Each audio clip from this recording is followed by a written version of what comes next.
ذوالحجہ کا مہینہ شروع ہونے والا ہے اور اللہ تبارک و تعالی نے اس مبارک مہینے کو کئی حیثیتوں سے دوسرے مہینوں پر ایک ممتاز حیثیت، ممتاز صفت عطا فرمائی۔ یوں تو سارے دن اور ساری راتیں اللہ تبارک و تعالی ہی کی بنائی ہوئی ہیں۔ ہر دن میں سورج نکلتا ہے، شام کو غروب ہوتا ہے، دن ہو جاتا ہے، دن رہتا ہے سارے صبح سے لے کر شام تک، پھر سورج غروب ہونے کے بعد سے رات شروع ہوتی ہے، فجر کے طلوع ہونے تک جاری رہتی ہے۔ دیکھنے میں سارے سال کے دن اور سارے سال کی راتیں ایک ہی جیسی ہیں اور سب اللہ تبارک و تعالی کی بنائی ہوئی ہے، لیکن اللہ تبارک و تعالی ان دنوں اور راتوں میں کچھ کو اس لیے انتخاب فرما لیتے ہیں کہ میرے بندے ان دنوں میں یا ان راتوں میں میری طرف خصوصی طور پر رجوع کریں۔ ہم لوگ اپنے دنیاوی مشاغل میں جو اللہ تعالیٰ نے ہمارے لیے حلال کیے ہوئے ہیں، مثلا روزی کمانے میں، تجارت میں، زراعت میں، ملازمت میں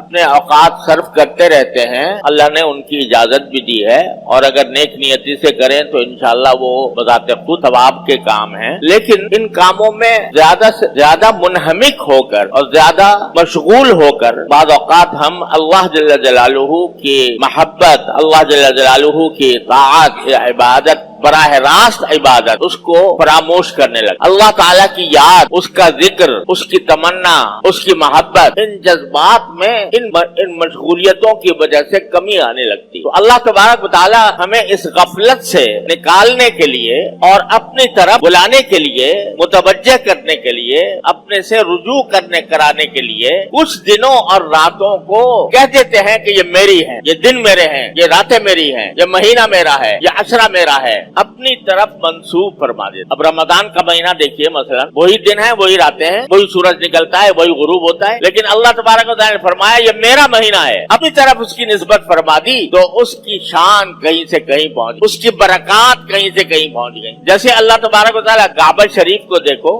دیکھنے میں تو وہی پتھروں کی عمارت ہے اور عام گھروں کی طرح ہے، بلکہ عام گھروں میں پلاسٹر ہوتا ہے، اس پر پلاسٹر بھی نہیں ہے، عام گھروں میں روغن ہوتا ہے، اس پر روغن بھی نہیں ہے، لیکن اس گھر کو یہ کہہ دیا میرا گھر ہے، اپنی طرف اس کی نسبت قائم فرما دی تو اس کی شان، اس کا جلال، اس کا جمال، اس کی طرف انسانوں کی محبت اور ان کی طرف قلوب کا میلان ایسا زبردست ہے کہ جیسے مقناطیس لگا ہوا ہے ساری دنیا سے انسانوں کو۔ ایسے ہی اللہ تبارک و تعالی مختلف دنوں کو اور مختلف راتوں کو کچھ اپنی طرف منسوب فرما کر ان کو خصوصی فضیلت عطا فرما۔ تو اب جو ذوالحجہ کا مہینہ آ رہا ہے، یہ بھی انہی مہینوں میں سے ہے یا انہی ایام میں سے ہے جن کو اللہ جل جلالہ نے اپنی طرف منسوب فرما کر اس کو خصوصی تقدس عطا فرما دیا اور اس کی خصوصی فضائل بیان فرمائے۔ کیوں؟ تاکہ ہم لوگ جو دنیاوی مشغلوں میں الجھے ہوئے ہیں، منہمک ہیں، وہ ذرا لوٹ کر تھوڑے عرصے کے لیے اللہ تبارک و تعالیٰ کے ذکر میں، اس کی یاد میں، اس کی محبت میں، اس کی طاعت میں اپنے آپ کو مشغول کریں۔ ایسا یہ ذوالحجہ کا۔ اور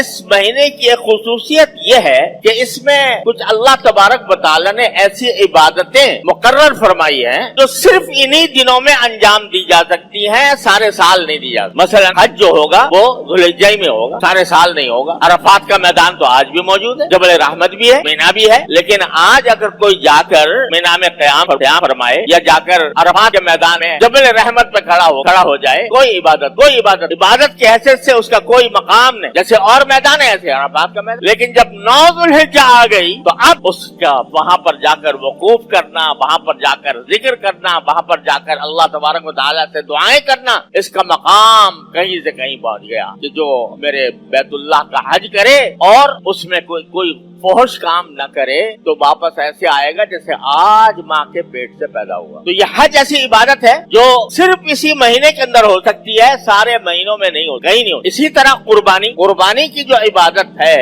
وہ انہی 3 دنوں کے ساتھ خاص، 10 ذوالحجہ، 11، 12، بس ان 3 دنوں میں آپ جتنے بھی جانور قربان کریں گے اللہ تبارک و تعالیٰ کے لیے تو اس کے اون کے برابر گناہ معاف ہوں گے اور ایک قربانی کا ثواب رسول کریم صلی اللہ علیہ وسلم فرماتے ہیں کہ ابھی اون جانور جانور کا زمین پر نہیں گرا ہوتا اس سے پہلے ہی اللہ تبارک و تعالیٰ کی بارگاہ میں پہنچ جاتا ہے. تو اتنی بڑی فضیلت ہے. لیکن یہ 3 دنوں میں ہے. باقی دنوں میں اگر کوئی آج جانور لے کر ذبح کرے, کوئی عبادت ذبح کر صدقہ بے شک کر سکتا ہے, یعنی گوشت کا صدقہ کر دے گا, صدقہ کرنے کا ثواب حالا ملے گا, وہ کسی وقت بھی ہو سکتا ہے. لیکن قربانی جو نام ہے گلے پر چھری پھیرنے کا, گلے پر چھری پھیر کے جانور کو ذبح کرنے کا, یہ عبادت صرف 3 دنوں کے ساتھ مخصوص ہے. 11, 12, 13, 10, 11, 12, اس کے علاوہ نہیں. یہ بھی اس مہینے کی خصوصیت ہے, اور مہینوں کے اندر کبھی بھی نہیں ہو سکتی کوئی قربانی. اور اسی طرح اللہ تبارک و تعالی نے تکبیر تشریق مقرر فرمائی. اللہ اکبر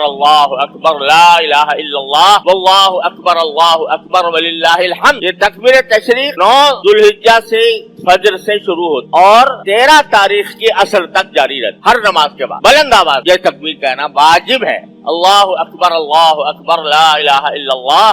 واللہ اکبر وللہ الحمد. لیکن یہ بھی انہی دنوں کے ساتھ 9 تاریخ سے شروع ہوگی, 13 تاریخ کی اثر پہ ختم ہو جائے گی. آج پڑھ لو, یعنی نمازوں کے بعد بلند آواز سے آج پڑھو تو وہ کوئی اس درجے کا ثواب اس میں نہیں ہے جو 9 تاریخ سے شروع ہونے والی تکبیر کا. تو یہ کچھ اللہ تبارک و تعالی نے خصوصیات عطا فرمائی ہیں اس مہینے کو جو اور کسی مہینے میں نہیں. سوشل میڈیا پر سب سے قدیم اور سب سے ریلائبل برانڈ درسقرآن.com